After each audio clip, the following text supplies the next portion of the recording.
Good evening, councillors and staff, and welcome to our agenda question and answer session. Attendance and apologies, Mr. CEO. I note that Councillor Prodovnik an apology. Do I have no other apologies? Councillor McNamara and Councillor is on leave.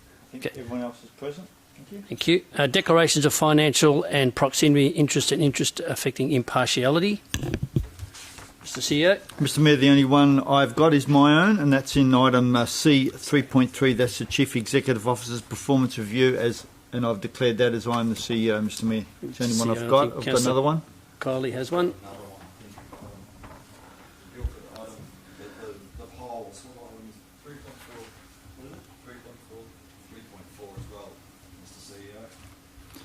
And Mr. Mayor, Councillor Andrew Kiley's raised an impartiality in both of these, and the third one on 13.6, that's the proposed garage at Lot 554 Victoria Street, Guildford.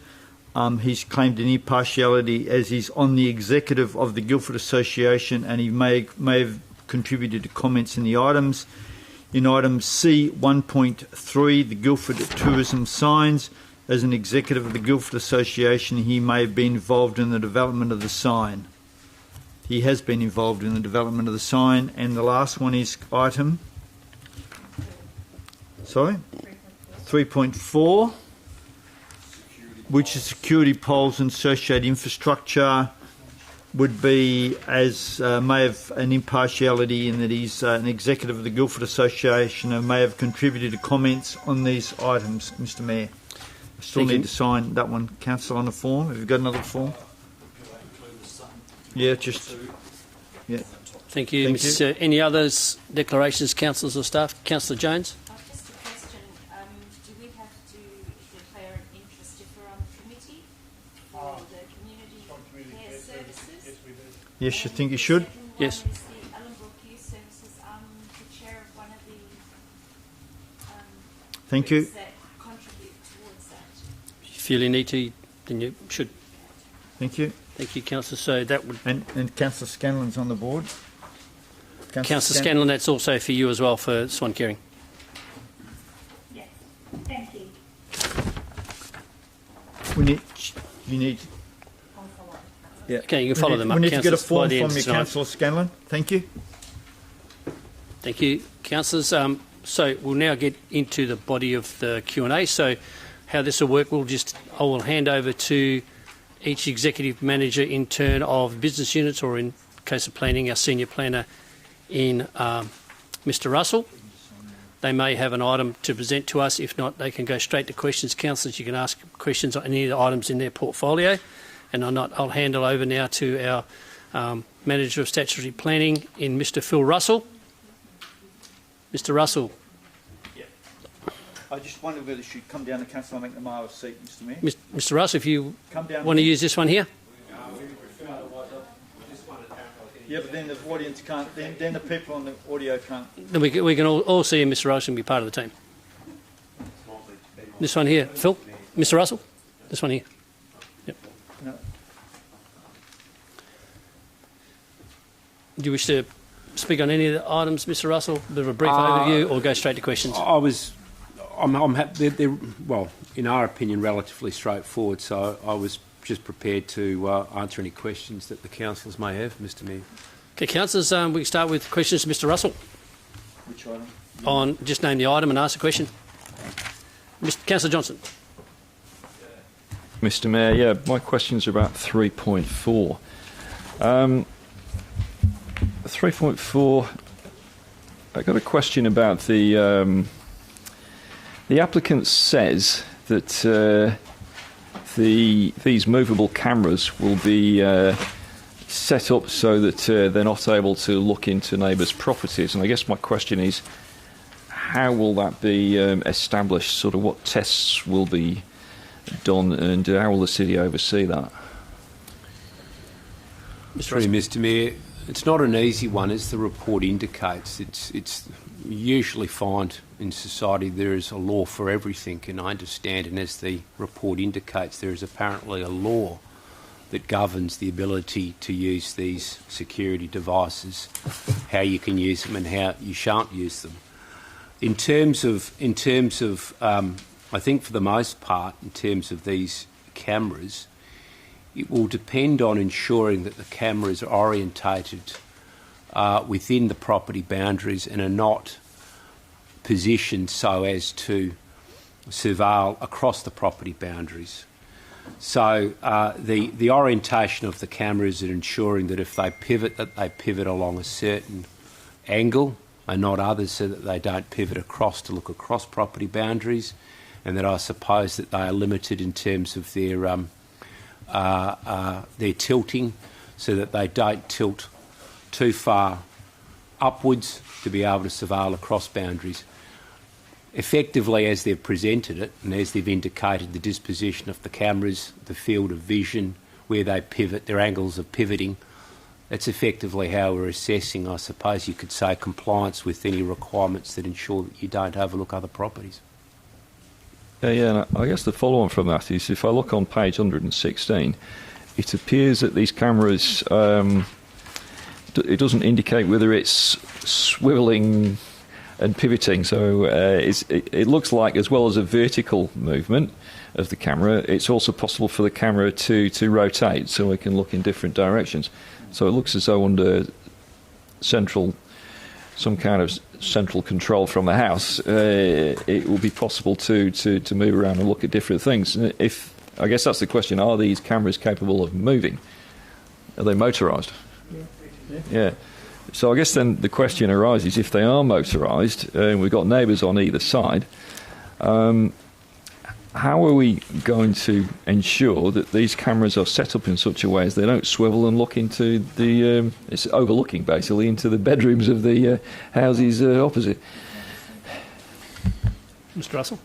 I think, Mr. Mayor, well, look, I mean, it's very easy for the council to place conditions that say precisely that. The security cameras shall not overlook, or shall be fixed so that they don't pivot or tilt so as to overlook other properties. That's easy enough to do, Mr. Mayor, as we know.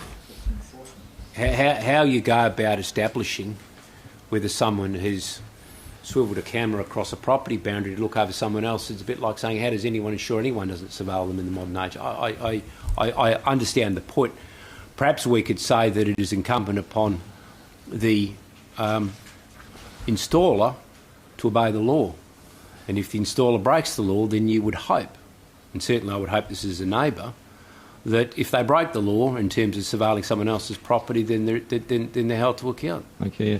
I mean, I guess the other question I've got is there I understand when a development is approved, there's in effect in two parts. We've got the development approval, and then there's the building permit, and then at some point there's an occupancy certificate. So that is in effect saying, yes, you're approved to do this thing, then we're checking you've built it right, and then we're giving you final approval to use it. And I'm asking, is there anything analogous that will control the installation and fit for use of these surveillance devices once they are in place?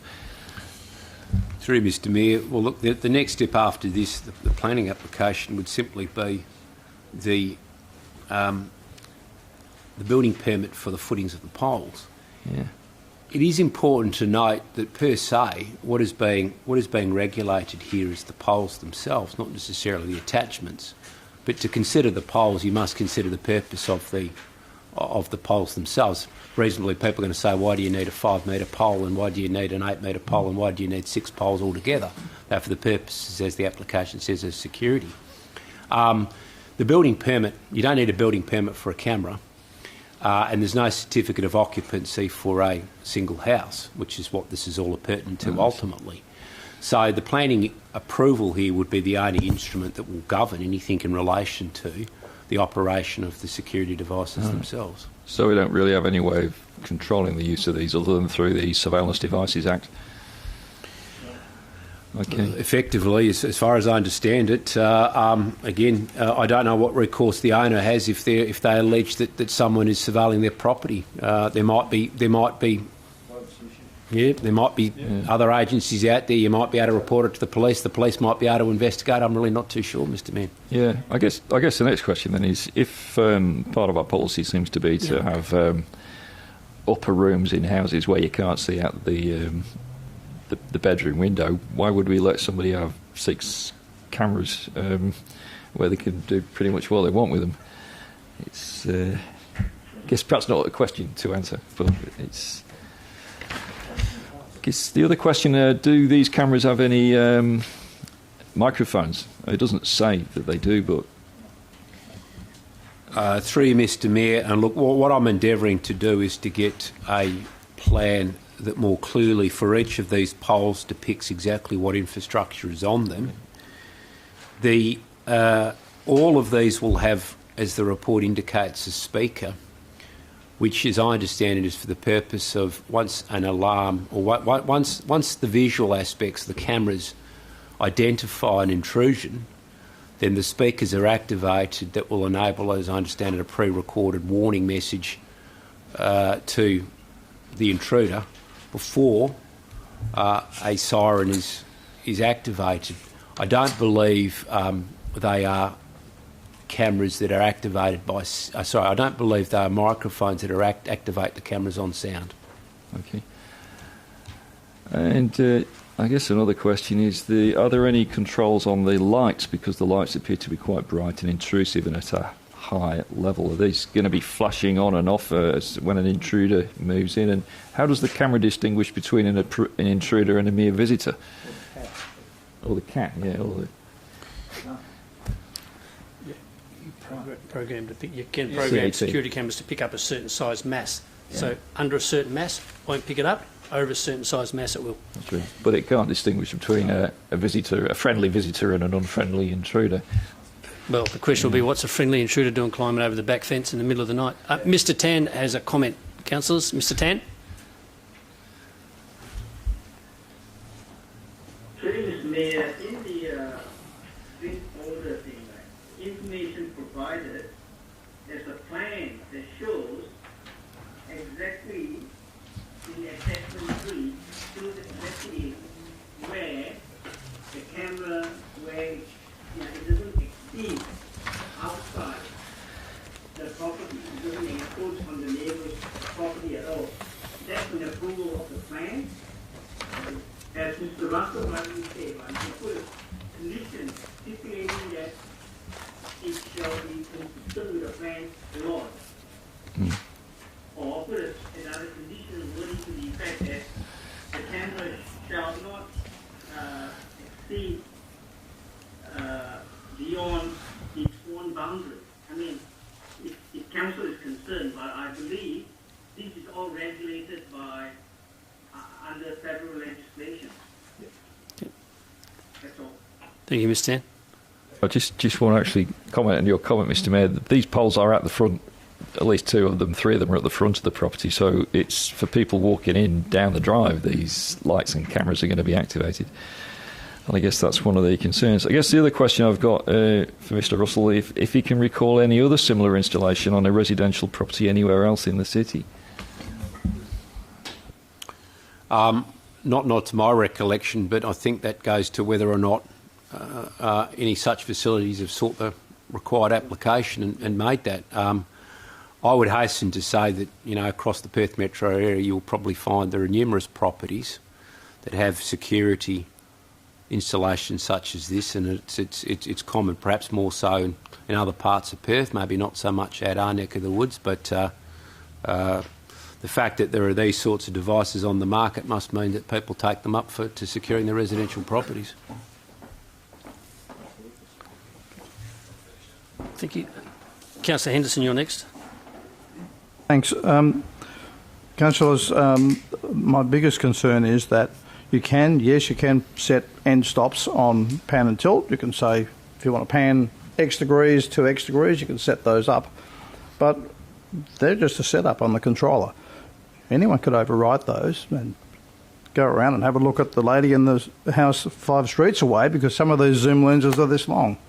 So in that respect, the way you beat that is you put up mechanical obstacles, such as a plate of metal, here's the camera head, and so clearly it's not going to be able to see through there. So those are the sort of methods you'd have to incorporate if you want to be sure that you can't see outside of the property. But the other thing that concerns me about this is that it's going to be lit up like Starleg 17 when this thing lights up. And today's modern cameras don't need that. You can actually install infrared light heads, flood the whole place with infrared. Sure, if your dogs might go mad, but not the people. And the cameras will pick up perfectly good pictures of people in the area. So I think there are other ways of skinning the cat if you're concerned about the light impact and the pan and tilt impact. Okay. Councillor Lucas. Couple of comments first. There's nothing wrong with putting security cameras up at your house. I don't know the purpose why they want their cameras, but I've got 10 operating cameras at my premises. They're all fixed to the building, to my house. I didn't have to put in extra poles. I've got light sensors out the front, and yeah, when the cat walks across my front lawn, the light sensors go off. But I've noticed that there's a combination of cameras here. Some are PTZ, which are the moving ones. One's a fixed camera, and some are thermal cameras, which will operate in complete darkness, or I've got infrared cameras, so even when the street lights are out and there's no light outside, I can still look at my screen inside the house and see what's going on the outside of the house. My cameras pick up the roadway, which is a public area, and I quite often watch people walk up and down the streets, and if there's some sort of an incident, the police are always dropping around asking to look at my CCTV footage to see which way the people they want to speak to went, whether they went up a nearby public access way, whether they went down to the Oval. So as long as the right measures are taken to keep the video surveillance inside the property, the person could quite rightly put all those cameras on parts of the building, and you wouldn't even have to make an application. So I've got no issues. The lights are a different issue, as long as there's no light going to the annoyance of nearby residents, and that's all got to do with angles, or as you can say, as Councillor Henson mentioned, you can put shields on them so the light can't get out any further, and same with the camera, you just put a physical barrier so it can't turn, or it can't film anything past that. So these are my comments. Thank you. Okay, Councillor Kiley, questions? Thank you, Mayor. Through you, I'm interested to know if one light is triggered, do all lights go on around the perimeter of the property? I can confirm that, Mr Mayor, prior to next week, but my understanding is that it's individual triggers. If you could confirm that by next week, that would be great, because if one's triggered, it might trigger the rest of them. They might all be linked, which might have a greater bearing on the neighbours' privacy. I'm also interested in whether the cameras were able to monitor what was occurring in Stirling Square, whether people parking on the verge might be monitored, for example, or people parking across the road in the park might be monitored. Is any indication of that, or would we be looking at maybe preventing any monitoring of the street and or Stirling Square? Mr Russell could answer that, I think.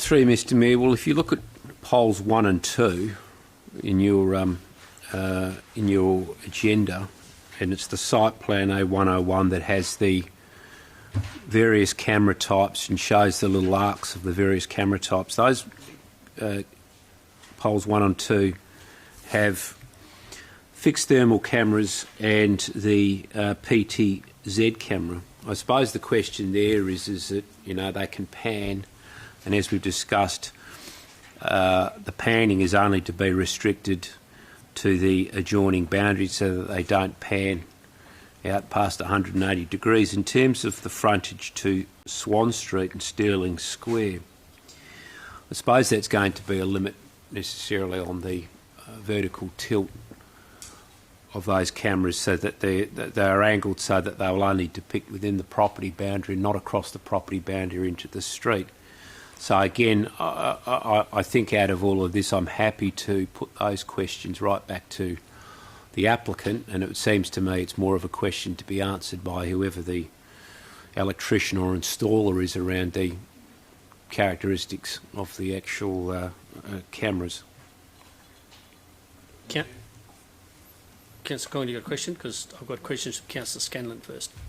Well, I think it goes to the PTZ cameras. If you answer the question, because you know I'm involved in the Malaga Crime Management Forum, and we install cameras from private properties overlooking properties and streets. Yep.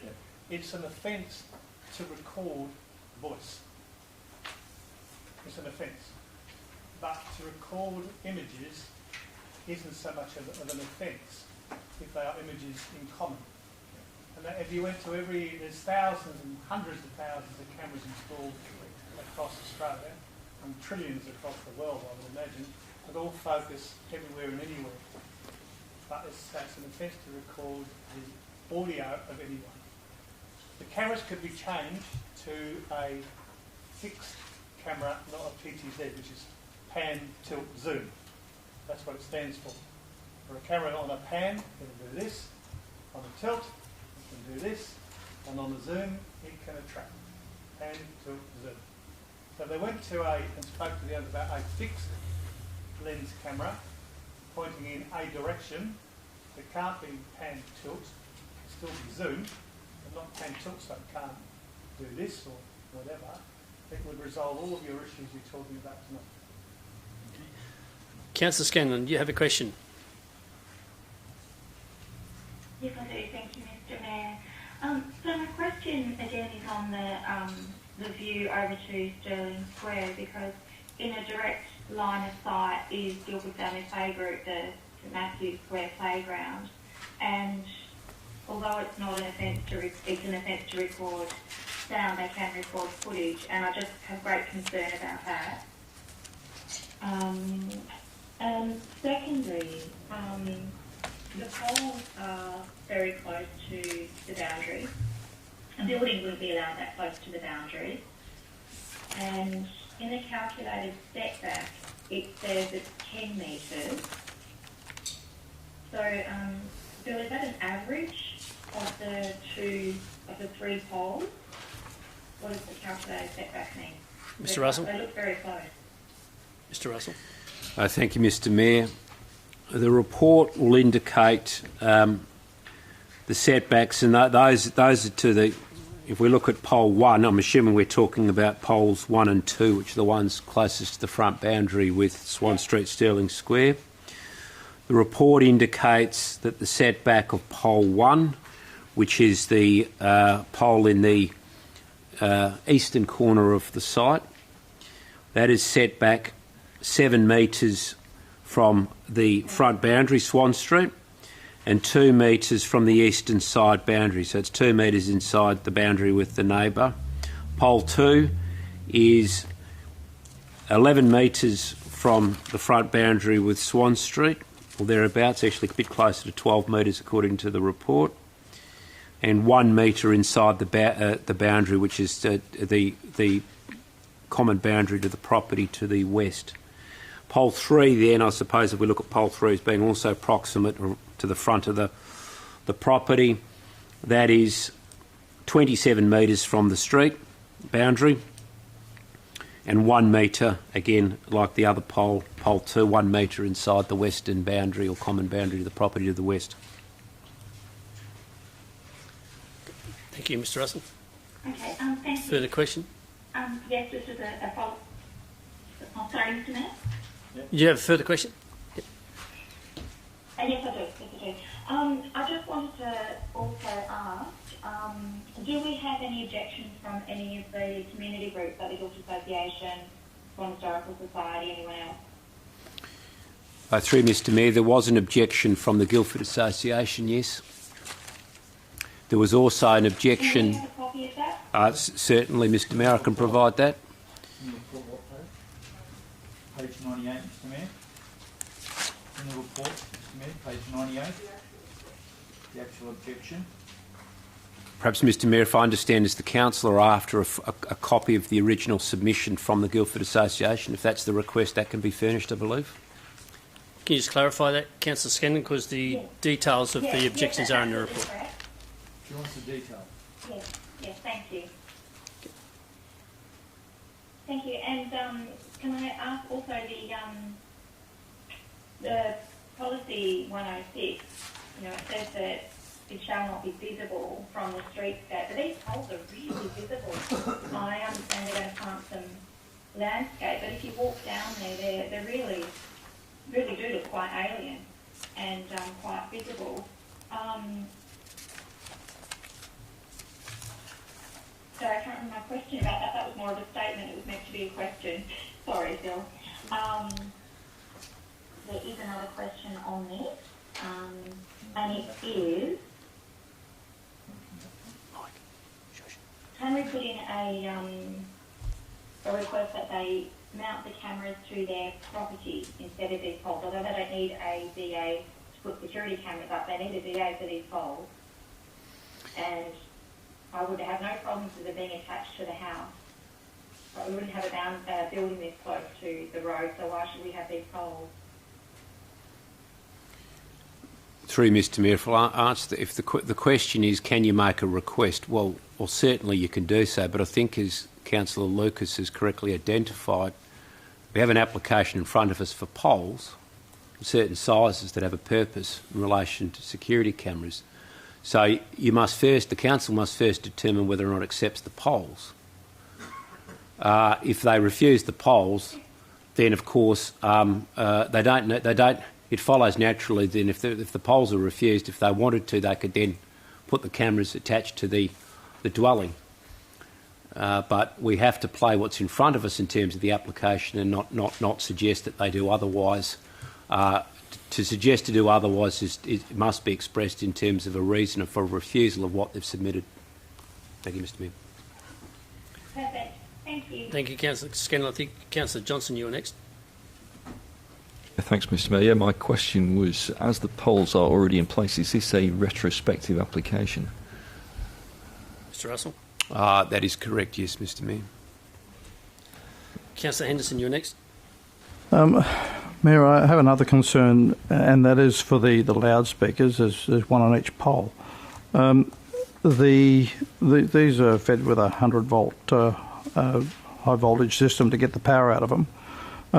But the sound pressure level for these things is as high as 100 dB. In an urban area, when this goes off, sure, it'll say, wake up, what are you doing here? But then it goes off its brain and wakes up the whole community.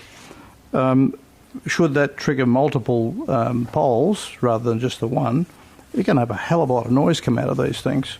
And whilst I accept that they do shut up after a number of minutes, the impact from that, I think, could be very considerable, because the light might not impact you, but certainly I think the sound could. So I have serious concerns around what we would accept here, considering putting them relatively high means the sound's going to travel fairly significantly. So in that regard, that's another concern for me.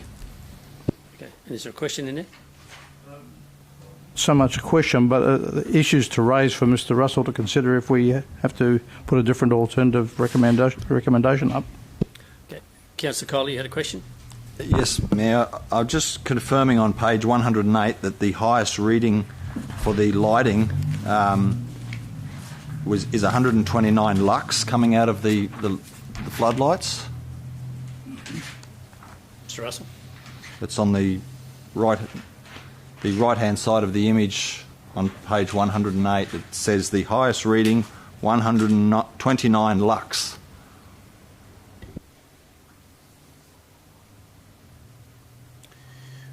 That's what the material represents, Mr Mayor. So if 129 lux is the areas around the light depicted in green, that's presumably the highest light emission. That would be what the diagram is relating.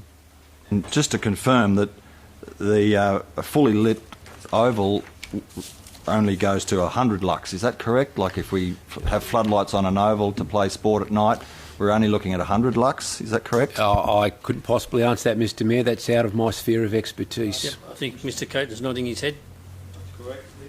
50 for training, 100 for max. So 50 for training, 100 for max, but the lighting here is 129.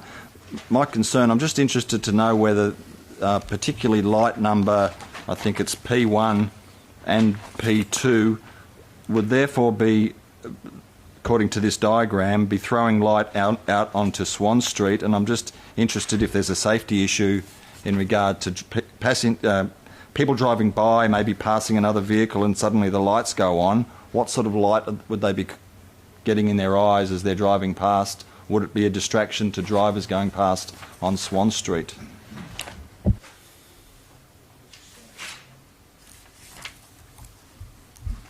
Don't know anything against that one, can you? Well, I don't think I can, Mr Mayor.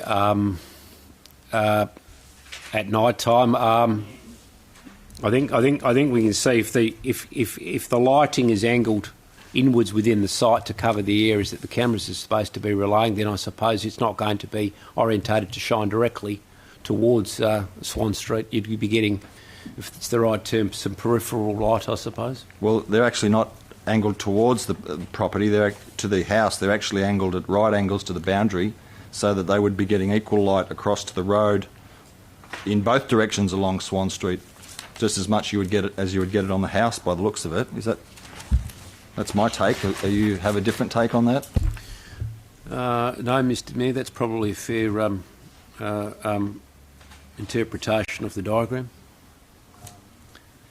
Just one other question, and Councillor Congerton might be able to ask this through you, Mayor. Is there a danger of attracting more crime by having such significant anti-crime prevention measures put in place? Is there a danger of attracting criminal elements to your property? Go for your life, Councillor. It's probably detracts from further criminal activity if there is noticeably security cameras in place or signage reflecting the stuff. Okay. One last question. There's no... Thank you.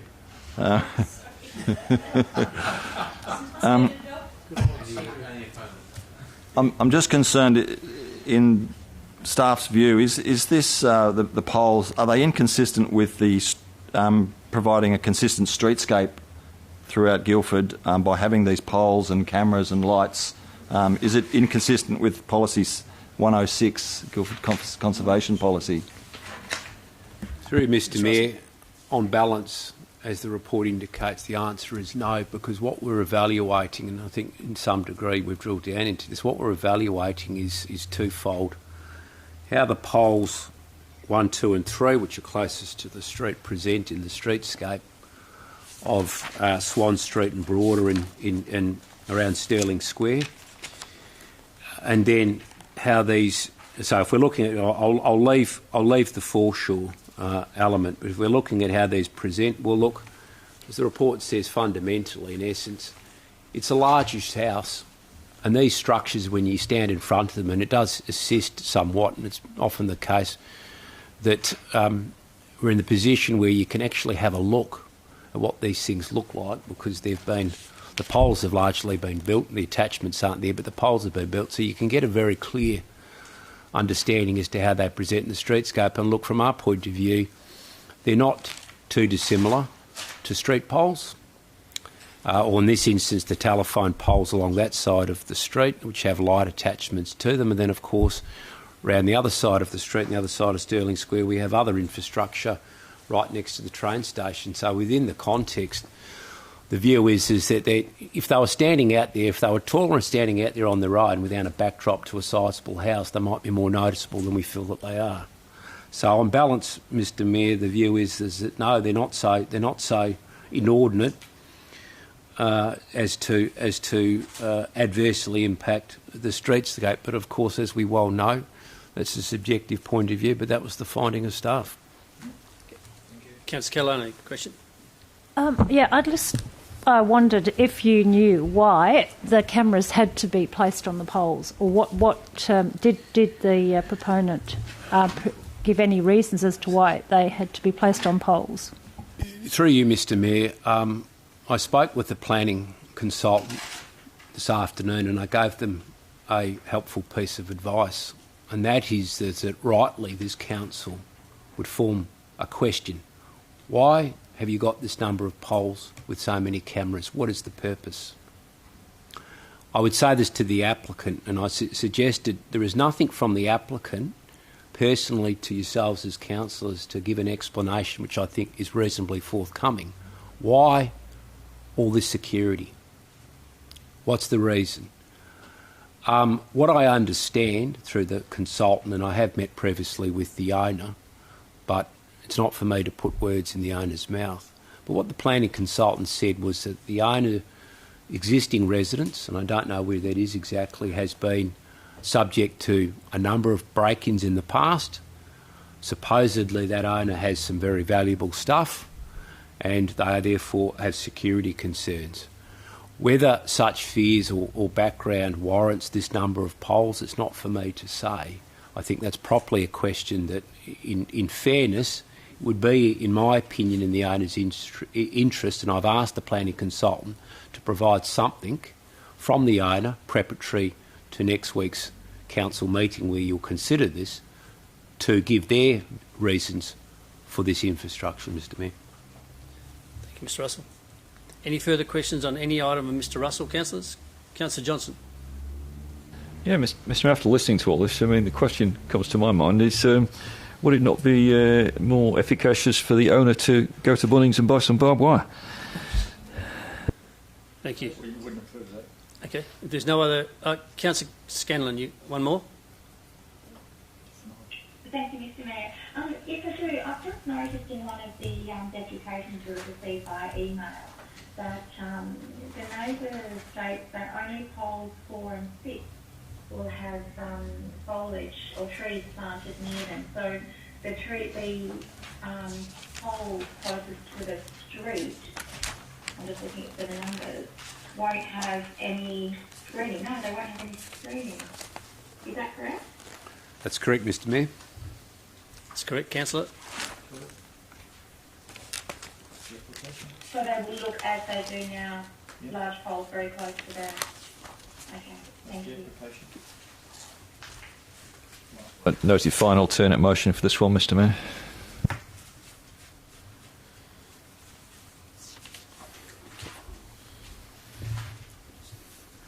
One last question, if I could, Mayor. Yeah, one last one, then we'll move on to the rest. Just on page 108 again, it shows the density of the lighting being put out onto the property primarily, but I'm just interested in the readings in the dark areas. Initially I thought the dark areas meant that there was no lighting going there, but there's a whole range of numbers. I gather that is actual light being shed onto the neighbouring properties. Would I be right in assuming that there is actual light being shed across boundaries, even though it appears black on the diagram? Mr Russell. It's a fair inference, Mr Mayor. Presumably that is some level of illumination that occurs from these at whatever level, yep. Thank you. No other planning questions, councillors? In that case, thank you, Mr Russell. We'll move on to the Executive Manager Stakeholder Relations in Ms Lay. Ms Lay is going to give us a brief presentation on item 1.1 and 5.4 and then take questions on any of those items. So, Ms Lay, take it away.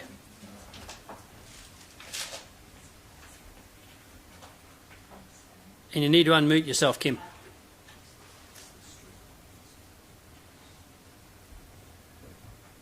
You're muted, Kim.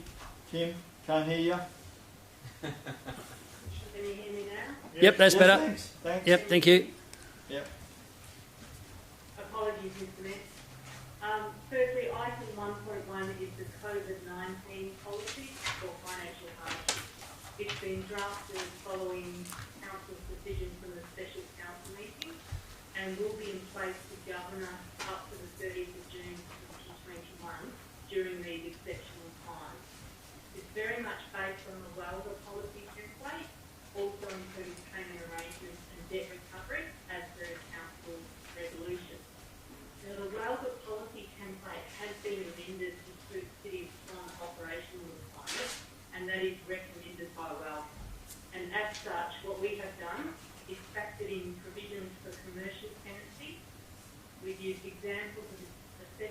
criteria that are aligned to the federal and state government regime. We've removed the weighting of current interest, as that is already covered under our existing guidelines, and we have brought in reference 0% interest and suspension of debt recovery. And the important thing to highlight to council is that this policy is very specific to the extraordinary circumstances that we will experience during the pandemic, and it will govern us during that time. So moving on to item 5.4, there is the proposed differential rate, and as presented last night at the budget briefing, this is a statutory requirement under the Local Government Act, and we must give 21 days notice of council's intention to levy rates based on proposed rates in the dollar. Now, this modelling has been undertaken following council's resolution that there will be a 0% increase. And as outlined previously for council, local governments have been very vocal with the state that the only way we could truly freeze rates is if the state prefers the revaluation. And as you know, the state government did not agree to this. Therefore, the city is required under the Local Government Act to take that revaluation in, apply the rating methodology and recalculate rates, and that is the basis of this report. In summary, it proposes rates in the dollar for GRB which have increased and for UB which have slightly decreased. Thank you, Mr. Mayor. Okay. Questions, councillors? Councillor Henderson. Thank you, Mayor. On the financial hardship policy, Ms. Lay, the guidelines A to H, they would be applied either individually or collectively, or collectively. Ms. Lay. Through Mr. Mayor, and or collectively, so depending on what the ratepayer is actually applying for. Thank you. In some cases, it's a business. I'll just suggest then, perhaps after the word guidelines, we add the words to be applied individually and or collectively so people understand. Would that be acceptable? Yes. Take that in, Mr. Mayor. Okay. There could be an amendment, councillor. Further questions, councillors? Ms. Lay, on any of those items? Councillor Parry?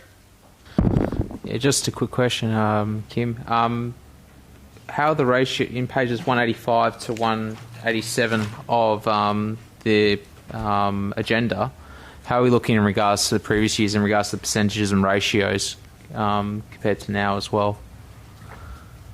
Like the dead smack time as it. You go. Yeah, Ms. Lay?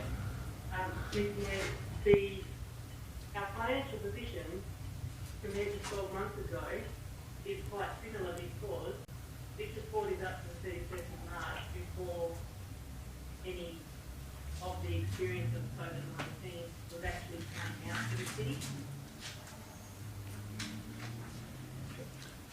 Follow-up question, Mr. Mayor. Yep. What's your forecast then for the next 3 months in regards to some of those percentages then, Kim, as well, please? Ms. Lay? Couldn't give exact forecast on the actual ratios, but we would expect that our revenue in fees and charges would reduce slightly for the 3 months, and I imagine that would be proportionate, so roughly a quarter of the year. In particular, assigned to our leisure centres and our perhaps commercial leases and community leases, and a slight reduction in some expenditure components largely related to the casual salaries not being on roster anymore. Thank you. Further questions? Councillor Johnson? Yeah, thank you, Mr. Mayor. Yeah, Ms. Lay, just looking at the statements of rating objects and reasons for the differential rating. Obviously, this is a correct statement. I guess the question is, looking through this, it doesn't make it clear to people that their rates are likely to be going up. Is it possible to include information in there, particularly to the residential ratepayers, indicating the likely outcome for them, at least for 70% of them? Ms. Lay? Through Through Mr. Mayor, I think, Mr. Mayor, for the purpose of advertising the rates in the dollar, that should be separate communication to the impact on when the rate notices are issued. Okay, and I guess the next question is that this advertising does not prevent at a later date if the Treasurer changes his mind and decides to stick with the current valuations, we could still potentially achieve our objective of a 0% rise for everybody. Absolutely. Okay. All right, thank you. And that campaign with the Treasurer is ongoing. Councillor Kiley, a question? Yes, Mayor, through you, I'd like to know whether we have included in a, I'm not too sure where it would appear, but at least in our budget, whether there's been any windfall from the EMRC included in any of the statements. Ms Lay? And how much is that? I'll just clarify if the councillor is referring to the decision at the recent special meeting of the EMRC. Correct. That will be factored, that will be treated as a cash dividend and brought in to the book and brought forward to 2021 in balancing that budget. So it's not currently in this set of figures? Ms Lay? The figures you're seeing in front of you are 1920 and we haven't yet received that income. Do we have any update on when that would be received? It will be this financial year, is my understanding. And how much is that amount? 1.9. 1.9. Councillor Congerton is the EMRC rep. You could probably answer that more succinctly. Yeah, well, I'll do my very best. Councillors, the reason why the city hasn't received its funding yet is that the EMRC has a stack of money tied up in investment accounts, and they are going through the process of having those released.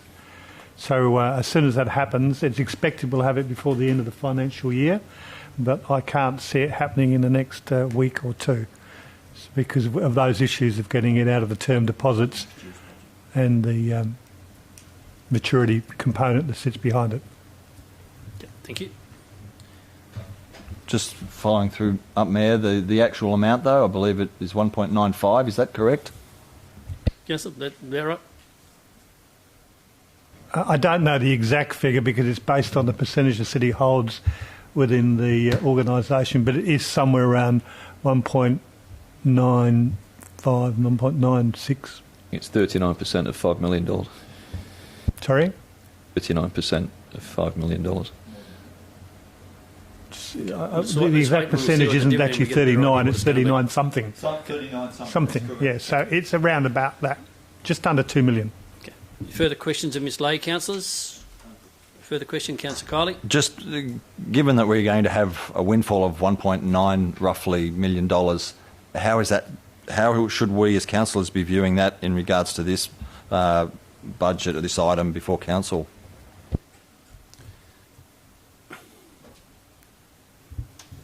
Well, the item before council is for you to consider advertising these rates. As we haven't received the money yet, and we're not 100% sure we're going to receive it before the 30th of June, you can't take it into account. And that will be taken into account with any carried forward, and then an adjustment made after that, whether or not we borrow money or put money back into reserves or take money out of reserves. I think pretty sure that's correct, isn't it, Ms Lay? The CEO is correct. The point to note is that this will be treated as a dividend, so it can come in and be brought into the city's cash position. Just to follow on, then would I be right to assume that it's a fairly good outcome for the City of Swan and the ratepayers of the City of Swan in receiving this money, whether it be in this financial year or the next? Yeah. Yes. Yes. Councillor Johnson. Yeah, thanks. Just to carry on with this line of questioning, I don't know much about accounting, but on an accrual accounting basis, don't we haven't we what's the word, incurred, or it's accepted, accrued, that we are going to receive that money because the decision has been made. So it's not if, it's definitely going to happen. We may not have received it on a cash basis, but we've accrued it. Ms Lake, can you please explain? Slightly different to that. Through you, Mr Mayor, we haven't yet accrued that revenue being received by the city because we haven't yet been instructed, as Councillor Tomlinson explained, there is a slight delay to PMRC and their investment portfolio to actually be able to announce to us and request that we raise an invoice to actually receive that money. See, so there's a difference between... That is at the point that we will recognise it. All right, so there's a difference between the EMRC passing a resolution to issue a dividend and us being actually formally notified that we're going to get a dividend. And that's the point at which we'd accrue it. Yes. And the same, Council, occurs in the last couple of years. We've also received, within the last couple of weeks of the financial year, money from the federal government for various grants for the following financial year, but we have to account for it in the financial year in which we receive. So that is the problem we have. You never know when they're coming or when they're going. You just have to account for it and then deal with it as part of your accounting, and then we make an adjustment when we get to the 1st of June, 1st of July, if we've had enough time to consider it. That's the problem. No further questions of Ms Late. Thank you, Ms Late. Now move on to Executive Manager of Operations in Mr Coaten.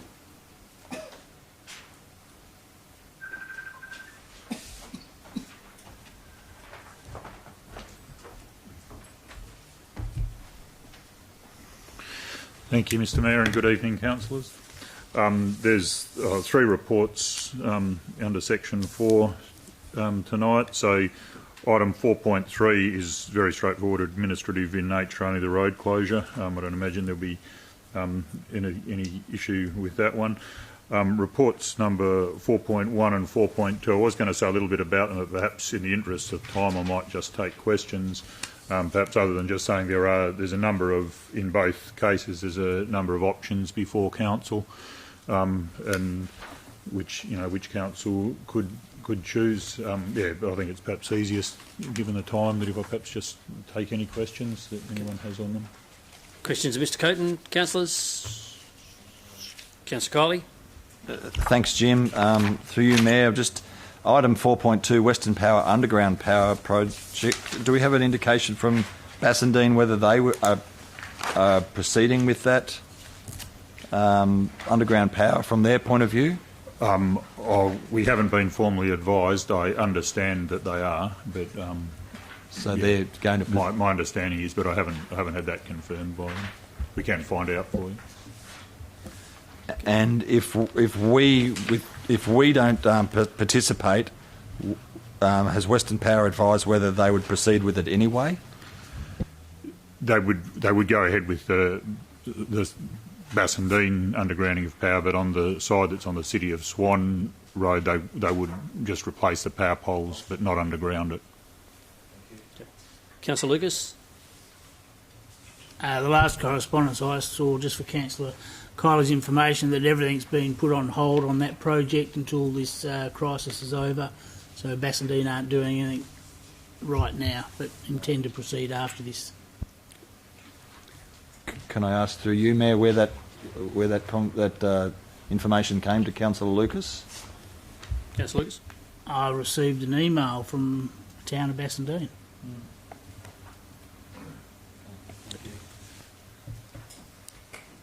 Any other questions to Mr Coaten, councillors? No. Thank you, Mr Coaten. Now move to Mr Bishop, Executive Manager of Community Wellbeing. Mr Bishop.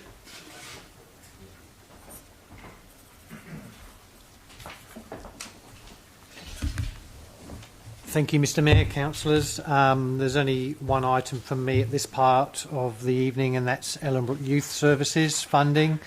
Again, I think it's fairly straightforward. Probably the only point I would add is that since COVID-19 has hit upon us, at-risk youth services has become in increasing demand across the city.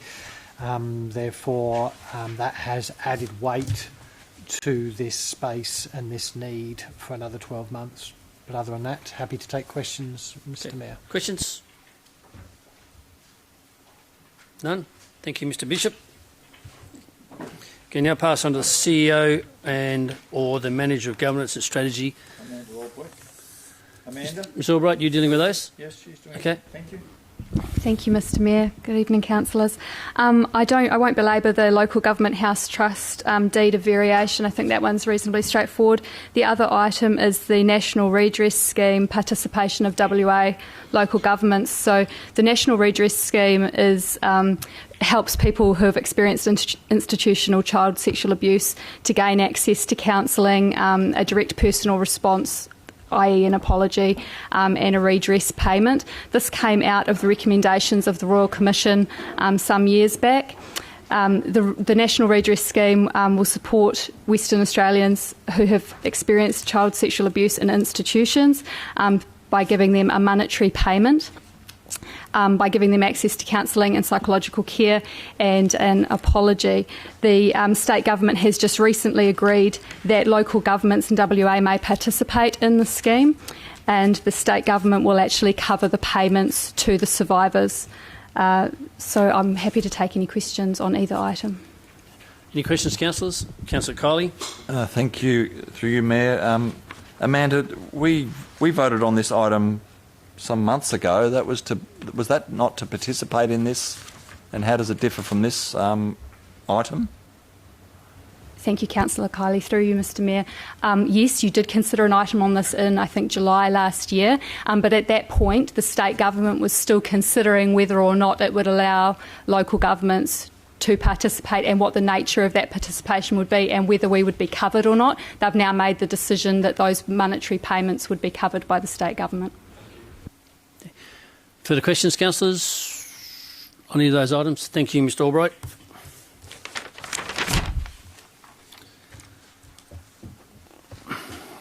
Okay, that now, councillors, takes us to the confidential items. Question, Mr. Mayor. Before we do that, I've got a question about why the Community Care Services Review needs to be confidential. I have read it, but I can't see anything in it that is actually confidential. Mr. Bishop, can you answer that?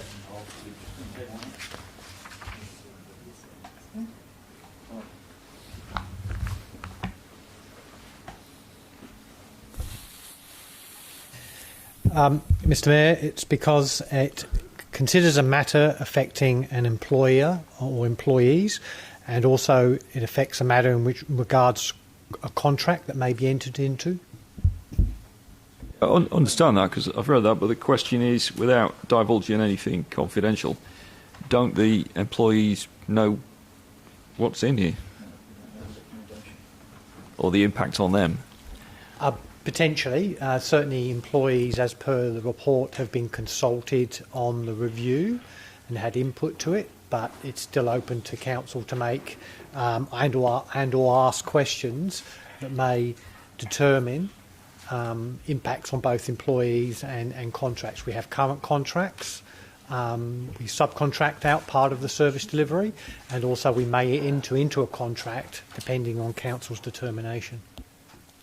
I guess, Mr. Mayor, I guess the situation with this one is even if council considers that this is not confidential, we're not in a position to decide that now, are we? So we have to go behind closed doors to discuss this one. Yeah, but it is only question time, councillor, Yeah. so we're not making a decision tonight, nor are we into debate. But I guess the question is, we can't decide now that it's not confidential. We have to wait until next week, so we're forced to consider this as confidential until the council meeting. Okay, I understand. Thank you. So on that, councillor, you will be okay. Thank you. I think we saw that.